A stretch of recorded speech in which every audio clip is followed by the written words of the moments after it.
Bonjour à toutes et à tous, bienvenue dans Cinécast. Salut Thibaut. Salut Guillaume. Cinécast, c'est l'émission qui vous fait découvrir les dernières sorties cinéma et streaming. Et avant de plonger dans notre film du jour qui s'appelle Masters of the Universe, pensez à vous abonner sur la plateforme de votre choix, à liker la vidéo si vous êtes sur YouTube ou également à laisser un petit commentaire, notamment sur Spotify, pour recommander le podcast.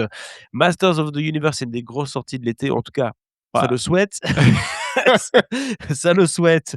Ça sort cette semaine en Belgique le 5 ouais, juin. En France, ce sera sans doute sur, ce Prime sera sur Video. Prime, ouais, ouais, c'est une production Prime, notamment, sortie je sais pas quand, mais sans doute au même moment que le reste, du monde, donc c'est-à-dire un peu plus tard. Dans 3 semaines. Un film de Travis Knight. On parlera un petit peu de Travis Knight juste après, mais bon, voilà, c'est quand même Monsieur Kubo and the Two Strings, Exactement, Monsieur Bumblebee aussi. exactement. Donc monsieur qui aime bien prendre en main des licences et arriver à insuffler un petit peu d'âme, alors que pourtant de base, Ouais, pas ouais, grand ouais, monde y croit. C'est un parce peu que ça l'idée. Bumblebee effectivement c'était pas si mal, Voilà. c'était assez plaisant Alors que et sur le papier, voilà, ouais. voir un film Bumblebee, ça n'intéressait pas grand monde. Non, et pourtant voilà, c'était pas mal et ici, bah, voilà, Masters of the Universe, c'est un de ces 2 films qui sortent cette année, vu qu'il y a encore, Wildwood qui sortira, en fin d'année, je pense, et qui est son nouveau film des studios, Laika. Donc voilà, il revient à ses premières amours. D'accord, avec au casting ici Nicolas Calatin, qui est donc Musclor, il y a également Ouais, Camilla Mendes et Alison Brie entre autres. Alors de quoi ça parle, ce film? et Ça tu l'as Oui, pas dit, oh, Jared il y a Leto. Jared qui est là, c'est vrai. Excusez-moi, warning, il y a un Jared Disclaimer, warning, il y a un Jared warning, mais mais attention, oui, exactement. Parce enfin que bref, vous allez voir. je t'ai posé la question avant d'enregistrer, Oui, j'ai dit: «Attends, il y a Jared dans le film, c'est pas possible ce gars-là» et tu me dis: «Mais non, mais t'inquiète pas, on le voit pas trop». C'est un peu ouais. comme, Pedro Pascal dans le Mandalorian, il est là, mais il est pas là. Ouais, ouais. Alors de quoi ça parle ce film? Ça parle du prince Adam qui se transforme en un guerrier appelé Musclor et devient le dernier espoir du pays magique d'Eternia, ravagé par la technologie et le maléfique Skeletor. Jared Leto donc en l'occurrence. Ouais, On ne met pas la bande annonce pour des raisons évidentes de blockbuster. Tu as vu le film, tu as vu déjà le film original, enfin le OG, celui de ouais, enfin 1987? oui, enfin, ça dépend ce que tu appelles l'OG. L'OG, ça Oui, reste une gamme de jouets c'est vrai. sortis par Mattel, j'allais dire Marvel, bien que Marvel a fait une série, a fait des comics par la suite, mais DC a aussi fait des comics, des Maîtres de l'Univers. Waouh, c'est confus. Ouais, ouais, mais donc oui, c'est une gamme de jouets qui a été développée en dessin animé par la suite, hein. Il y a eu des séries, tro ouais, il y a eu aussi 7 séries au total. Je sais que quand j'étais gamin, il y en avait deux trois qui étaient sorties. La première en 81, puis il y en a une autre vers 85 et puis la dernière, enfin la dernière, celle qui est sortie quand on était gamin en 90, 91. Je sais que j'ai vu des épisodes de la série, enfin des séries animées quand j'étais petit, donc ouais, ça reste un petit plaisir quand même, de gamin. Mais, il y a eu un film aussi en 87, je Ouais. pense, avec, Dolph Lundgren. Il y avait eu 2 longs métrages d'animation aussi avant, mais, il y a eu ce long métrage avec Dolph Lundgren en 87. En slip, hein, du coup, donc Oui, oui, oui, bah, oui, oui, bah, oui, oui, c'est le évidemment, costume. enfin, mais oui et je l'avais jamais vu. Je l'ai rattrapé avant d'aller voir ce nouveau film et waouh, mon Dieu, Quel c'était mauvais, moment hein. quel moment de cinéma. C'était super cheap, ça a tellement mal vieilli, vraiment, c'était pas bien du tout. Heu, Après, le truc, c'est que je sais pas, mais il y a eu une espèce de creux dans les années 80 où, tu sais, les films avec un peu des costumes, les slips et tout, c'était un peu bizarre, hein.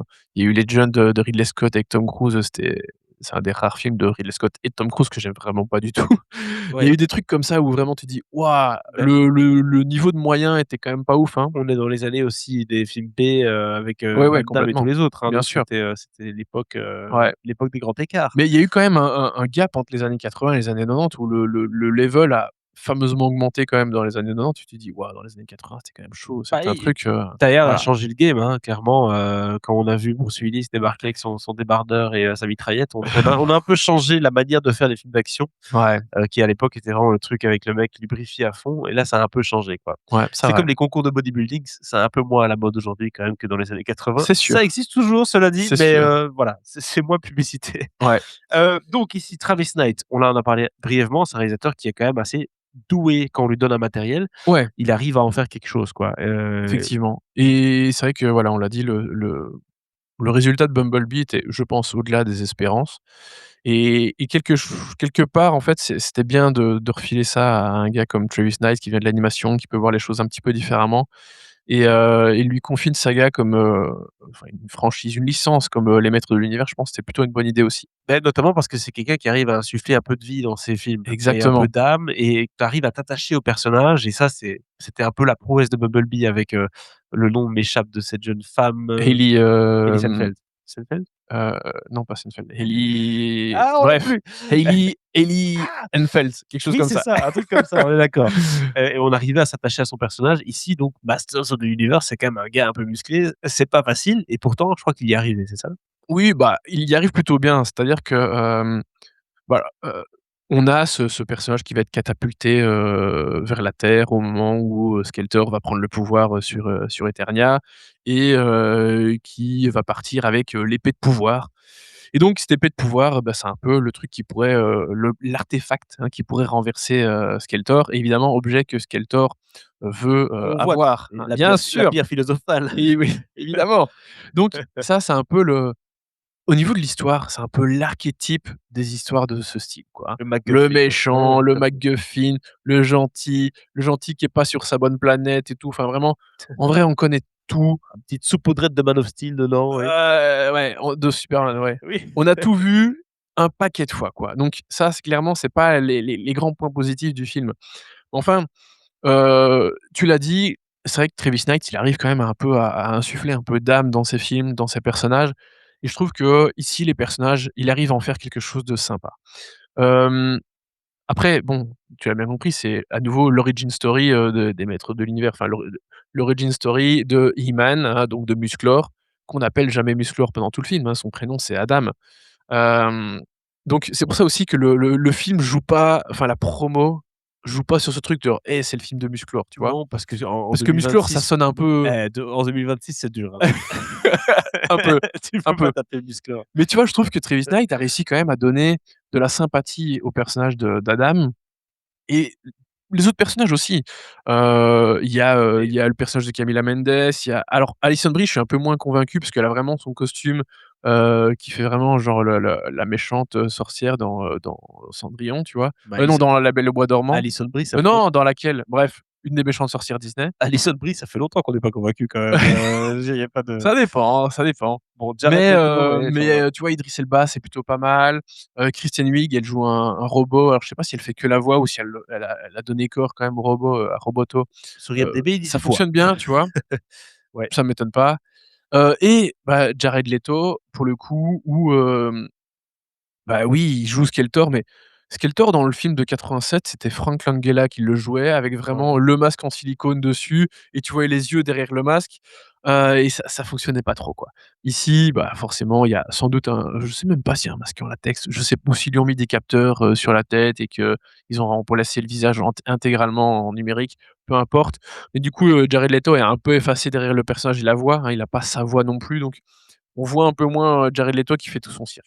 Mais tu vois, les personnages, ils existent, ils ont quand même une certaine âme, on a de l'empathie pour eux et bah, voilà, te tu adhères au truc ou tu adhères pas, Ouais. mais il y a quand même un fond qui tient la route, tu Ce vois? ce qui est bien avec ce genre de film-là, vu que c'est kitsch de base, tu peux te permettre, niveau effets spéciaux, direction artistique, d'être kitsch aussi, de pas être 100 net, quoi, tu vois? Et donc Mmh. justement, le je veux dire, l'esthétique des films Marvel qui parfois est reprochée de le côté vraiment kitsch ou la le pâteux. Ici, dans Masters of the Universe, je suppose que les effets spéciaux sont pas non plus incroyables, quoi. Non, bah, c'est clair qu'au niveau de la direction artistique, ils peuvent y aller à fond, quoi.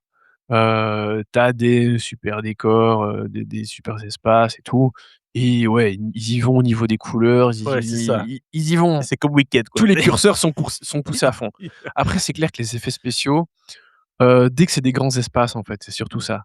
Bah, tu les sens, quoi. Tu sens un peu beaucoup les fonds C'est un verts, peu flou, tu oui. sens, ouais, les couleurs parfois un petit peu criardes avec une photo un petit peu léchée quand même, tu vois? Comme si c'était un peu voilé, Et un peu laiteux comme ça. un éclairage 7h30 sur une plage, là. C'est un peu ça. Donc là, malheureusement, c'est un peu le côté, le côté où le bas blesse, mais globalement, je trouve que le côté kitsch est assumé à fond et ils y vont et du coup ça me gêne pas, tu vois? Aussi, il y a le côté, qui est OK et pas OK, c'est tout ce qui est combat. Du Oui. du coup, je trouve qu'il y a un truc un peu effet, tu l'impression d'être dans un jeu vidéo parfois où c'est un petit peu gênant. mais malgré tout, Qu'est-ce que tu veux dire par bah jeu vidéo? C'est-à-dire que tu as un plan un peu à la Tekken où ils se battent comme ça ouais, tu ou as le côté un bien, peu cinématique où tu ah ouais, vois, ouais, ouais, OK. qui est pas toujours génial, je trouve. Mais après, tu vois, voilà, on a dit que Travis Knight, c'était quand même quelqu'un qui arrivait à donner un peu d'âme et tout, dans ses films. Il y a quand même 2-3 moments, notamment le moment où, He-Man, parce que ouais, He-Man, c'est son nom en anglais, hein, enfin c'est de toute façon, on l'appelle Adam pendant tout le film. Oui, Mais on oublie. où Adam devient He-Man, enfin qui Ouais. devient Musclor vraiment pour la première fois, il y a des moments où, Tu ah, as ça pleuré a un peu de Thibaut, la gueule. tu Alors peux le non, dire. pas à ce point-là, mais qui ont un peu de la gueule visuellement et dans la façon dont c'est amené. Parce que Oui. il doit respecter un lore, il doit respecter des codes, tu vois? Tu dois avoir le personnage qui tient, Ah son oui, épée vers le haut et tout. mais il faut Tu que peux ça ouais, pas, y couper, oui. donc je trouve qu'il arrive quand même à vraiment à insuffler quelque chose dans certaines de ses séquences et parce qu'il y a tout un combat qui est dit à ce moment-là. Le personnage devient pas, musclore tout d'un coup, tu vois? Alors que Non, non, il y a quand même un contexte qui fait que le personnage, devient ce qu'il est, au fond de lui, quoi. Donc voilà, je trouve qu'il y a des moments qui sont assez, sympathiques malgré tout, mais c'est clair que les combats sont pas vraiment le point fort du film.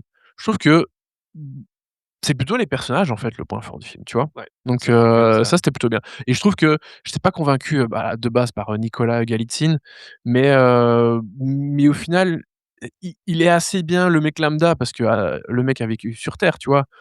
C'est pas, le mec en plus qui va à la salle tout le temps, parce que déjà quand il était gamin, c'est un peu le mec un peu malingre, qui est pas, qui va pas se donner au moment, des cours de C'est combat et ça. tout. Donc il est un peu bully par le maître d'armes qui est incarné par, Idriss Elba. Donc ouais, en fait, au final, en termes de mec, lambda, ça fonctionne bien et Ouais. puis bien sûr quand il devient musclore, bah, voilà, oui, c'est autre chose. Mais il y a tout le contexte qui fait que, bah, c'est justifié dans le film, tu vois? Tu as pas une transformation que tu es là: «Hein, je comprends pas, quoi». Donc ça, heu, donc ça passe bien. Je trouve que Nicolas Galitzine, au final, c'est plutôt pas mal. Les autres comédiens, bah, ouais, plutôt convaincu dans l'ensemble, ça va. On a parlé plusieurs fois du mot origin et cetera au début, de mais est-ce qu'on a quand même un film qui se tient en entier ou bien à la fin on a un gros clin d'œil qui dit: «Oh c'est fini, mais c'est pas fini»? Ou est-ce que, Ah! bah, je parle pas de scène post-générique parce que Bah, ça bon, si, on peut ils font ce qu'ils veulent dans les scènes post-génériques, mais est-ce qu'à la fin du film quand le générique arrive, on a la sensation d'avoir vu un film en entier ou oui. d'avoir un peu vraiment juste le premier volet et tu dis: «Ah c'est dommage quoi». Non, tu as l'impression d'avoir vu un film en entier, mais tu D'accord. sais que tu peux enfin, il y a, le matériau, pour faire Oui, des suites, quoi. Et oui, tous les personnages emblématiques des Maîtres de l'Univers sont pas dans le film. Il y en a un qui vient faire coucou dans une scène post-générique et tu vois? Et c'est ce qui fait que, je trouve que déjà le film est un bon divertissement d'aventure, ça fonctionne, tu vois? Mais évidemment, c'est clair que c'est un film qui surfe, un peu comme les Scary Movie d'une certaine façon, qui s'adresse à un public qui a soit joué avec les jouets quand ils étaient gamins, soit a vu les séries, animées et cetera. Donc voilà, en fait, c'est un film qui s'intéresse, tu une aux fanbase, darons qui bien vont sûr. venir avec leurs gamins, quoi. Et dans la salle, parce que pareil, à nouveau, le film n'a pas été montré à la presse, donc j'ai été le voir, le jour de sa sortie avec le grand public. Il y avait des gens, des darons avec leurs gosses, quoi. Et notamment lors de, cette deuxième scène post-générique qui arrive vraiment alors il y en a une qui arrive très vite, hein, qui est une petite scène un peu humoristique, machin, et puis il y a une scène vraiment au milieu du générique, qui est un peu plus intéressante, où on te montre l'autre grand personnage de la saga, qui est pas présent dans le film. Bah, ouais, il y a un gars derrière moi qui était déjà en train de quitter la salle, il était là: «Oh, c'est machin et tout». Et il était content et il montrait à sa gamine ou son fils, je sais pas, parce qu'ils étaient un peu derrière moi, je voyais pas bien La non plus. transmission quoi, Un gars beh, ouais, c'est ça. et je pense que le gars avait l'air content, tu vois? Il avait passé un bon moment. Donc je pense que la carte nostalgie, elle est là, elle fonctionne et dans l'ensemble, voilà, c'est pas un grand film, c'est pas toujours très, très beau, mais le côté divertissement, ça fonctionne et je pense qu'il y a des bases quand même plutôt solides pour faire une voire des suites si envie et si succès il y a, quoi. Bah, voilà, pas une si mauvaise nouvelle que ça. On avait peur cette semaine, Non, hein, Scary bah, Movie, ouais, ouais. Oui, oui, franchement, j'avais Master peur. of the Après, Universe. à nouveau, je suis pas non plus, hyper enthousiaste, hein. C'est Non, pas le mais film de l'année, ça va. mais c'est pas la catastrophe que je craignais voir quand même. Non, c'est plutôt un film très correct, voilà, Voilà. c'est un bon divertissement, ça fait le Ouais. taf, mais non, ça Après, révolutionne pas non plus dans le 3 genre, semaines, je l'ai sans doute oublié, mais oui, s'ils font un 2, tu vois, je vais me dire: «Ah, bah, le premier était pas si mal» et oui, j'aurais envie de voir la suite parce que clairement, il y aura ce fameux oui, personnage féminin Non mais qu'on n'a pas vu dans le film la qui la sera présent, tu vois? l'avantage aussi de ce genre de licence-là, c'est qu'un reboot, ça fait moins mal que Vaiana ou Moana avec tu vois ce que je veux dire? Parce que tu te Ouais, dis: «Bon, les gars, ça date d'il y a 6 ans ça, ils sont déjà en train de faire un reboot» ou bien le live action de Dragons aussi qui avait ouais, eu ouais, lieu ouais, ouais. l'année passée. Bon là, au moins, il y a déjà de matière quoi. C'est à dire: «Bon, bah, ça date des années 80, on va refaire un peu un refresh». Pourquoi pas? Ouais, C'est quand même ouais. 30 ans plus tard, même 40 ans plus tard. Ah ouais, ouais, Donc on a ouais, le donc droit de d'y c'est penser. ça et donc tu t'adresses à ce public de darons, de qui vont amener leurs Bon, daron enfants. alors, hein, parce que Oui, ça oui, date oui, pas parce d'hier, hein. que parce qu'en vrai, nous, C'est trop c'est tard pour encore nous. un peu notre génération, Mmh mh. mais on est déjà un peu sur la fin Nous, quand ce même, hein. serait plutôt le film Olivier Tom Mais c'est plutôt, ouais, ou un film Pokémon, mais mais ouais, donc les jeunes, ça va être sur c'est Pokémon. déjà plutôt les quarantenaires, en fait, auxquels, le Ah ouais, film, c'est s'adresse, hein. Gandra, hein, terrible. Voilà. Oui, c'est bien sûr. Donc voilà, moi je pense que ça peut fonctionner dans une certaine mesure Un film et voilà, c'était pas honteux donc plutôt voilà. satisfait quand même. Nous, c'est le film Blabla. C'est tous les Belges comprendront cette référence-là, ça n'arrivera jamais. Non, Voilà donc pour Masters of the Universe, 2 étoiles, je présume? bah ouais, 2 étoiles. 2 étoiles pour ce film-là. N'hésitez pas à nous dire un peu ce que vous pensez du film dans les commentaires. Si vous l'avez déjà vu, vous étiez peut-être dans la salle avec Thibaut, avec votre enfant ou je ne sais quoi d'autre.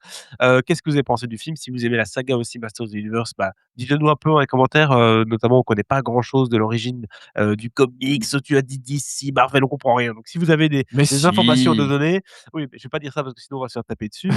Heu, comme d'hab.